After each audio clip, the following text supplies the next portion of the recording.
ngobrol sehat ala muslimah kekinian. Halo, aku Dewi, host kamu hari ini. Hai, waalaikumsalam Dewi. Halo semuanya, nama aku Adel. Bakal nemenin ngobrol gizi sehat, tapi tetap syar'i. Sip gak nih? Sip banget banget. dong. Aku penasaran nih Del, kenapa sih kita itu lebih niat bermain lebih besar daripada niat untuk diet untuk tubuh kita sendiri?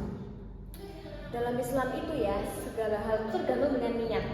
Jadi kalau kita makan diet, kita niat diet sebagai cara menjaga amanah tubuh yang udah diberi sama Allah itu bukan sekedar supaya kurus, tapi biar kita juga sehat, kita milih jajanan yang bagus, gizi yang baik, kita juga bisa berusaha lebih konsisten dalam menjaga tubuh kita. Jadi bukan karena diet ekstrim terus kita harus kurus, bener-bener yang kurus itu enggak. Jadi apa gunanya sih kalau kurus tapi badan kita nggak ada gizi sama sekali.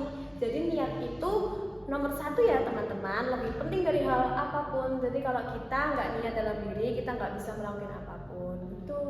Gitu, oke gitu teman-teman. Terus ada lagi nih yang mau bertanya, ada Q&A nih. Halal dan toyib itu apa sih? Kita sering banget dengar makanan yang harus halal atau harus toyib. Tapi itu apa sih, Dan? Bisa jelasin ke teman-teman nggak? Mungkin ya maksudnya itu halal itu syariahnya kali ya, sesuai dengan aturan. Sedangkan toyib itu artinya baik, bersih, dan bergizi. Nah, makanan halal tapi mengandung pengawet banyak atau sedikit itu belum toyib namanya. Jadi kita tuh wajib pilih makanan yang bermanfaat bagi diri kita, bermanfaat untuk jasmani dan rohani, agar tubuh kita tuh sehat sekaligus berkah. Jadi misal kita makan makanan yang nggak bermanfaat buat tubuh kita, itu juga nggak baik juga buat diri kita sendiri. Kayak makanan yang nggak jelas lah, kayak makanan ringan atau makanan junk food. Itu kan sekarang FOMO-nya ya, makan junk food kayak yang cepat saji itu kan juga merusak tubuh kita sebenarnya gitu sih. Jadi kita harus benar-benar milih makanan yang bisa halal dan thayyib gitu Mbak Dewi. Gitu teman-teman, harus diperhatikan untuk kehalalan dan kethayyibannya ya. Selanjutnya ada lagi nih, gimana sih porsi makan biar kita tuh nggak kalap? Gimana tuh Mbak? Biar nggak kalap gitu ya. Iya. Itu Rasulullah tuh kasih tips sederhana sih. Isi perut itu sepertiga makanan, sepertiga minuman, sepertiga udara. Tahu nggak maksudnya? Jadi cukup makan yang cukup, minum wajar, dan jangan langsung makan sampai buncit. Itu juga bantu cegah obesitas tahu, dan jaga pencernaan. Kayak Rasulullah kan juga pernah bilang kan, berhentilah makan sebelum kenyang. Jadi tuh kita enggak rakus, kita juga ambil porsi itu sebaiknya enggak yang langsung banyak gitu. Jadi kita ambil porsi itu sedikit dulu, nanti kalau emang masih lapar kita bisa ambil lagi gitu. Gitu ya teman-teman. Selanjutnya ada lagi nih, menu sehat ala muslimah modern tuh kayak apa sih? Kalau menu nih ada rekomendasi simple nggak tapi bergizi? Ada banget lah, contohnya banyak banget. Kalau itu kayak sarapan itu bisa pakai oatmeal madu, itu tahu kan? Kayak oatmeal itu simple banget, oatmeal madu itu rendah gula, terus kurma sama susu itu juga bagus banget buat tubuh. Terus kayak snack itu bisa buah segar atau kacang-kacangan gitulah, kita bisa di supermarket itu kita bisa beli banyak gitu loh, tergantung kita maunya apa.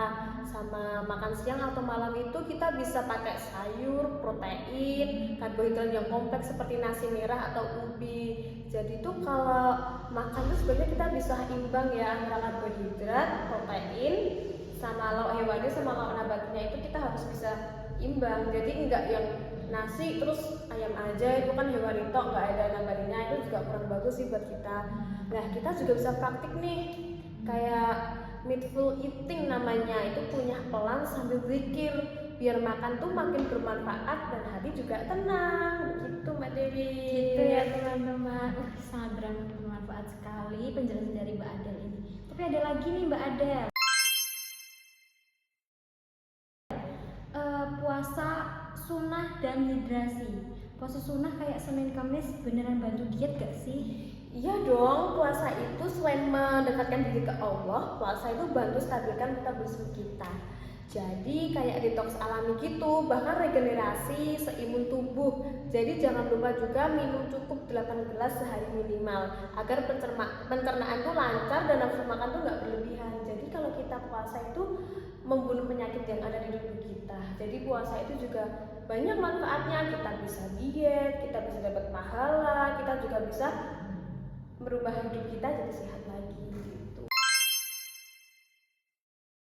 Wah, keren banget ya puasa ya teman-teman. Selanjutnya ada lagi nih tantangan muslimah mingguan. Kami kasih tantangan selama mingguan ini ke Mbak Adel. Yuk kita tantang nih yuk teman-teman. Yang pertama diet awal niat ibadah, konsumsi makanan halal dan thayyib. Ketiga penuhi porsi sepertiga. Ya, ini keempat praktik zikir saat makan. Yang kelima coba puasa Senin Kamis atau ifringan. Yang keenam minum minimal 8 gelas per hari. Yang ketujuh snack sehat, buah dan kacang-kacangan. Kalau itu mah aku udah sering. Gimana kalau tantangannya kita kasih ke kalian semua? Gimana? Bisa nggak kalian Bisa semua? sih. Harus bisa ya, kita muslimah milenial tuh jangan yang mager gitu. Kita harus siap jalanin tantangan ini. Oke nggak Mbak Dewi? Oke Oke. banget.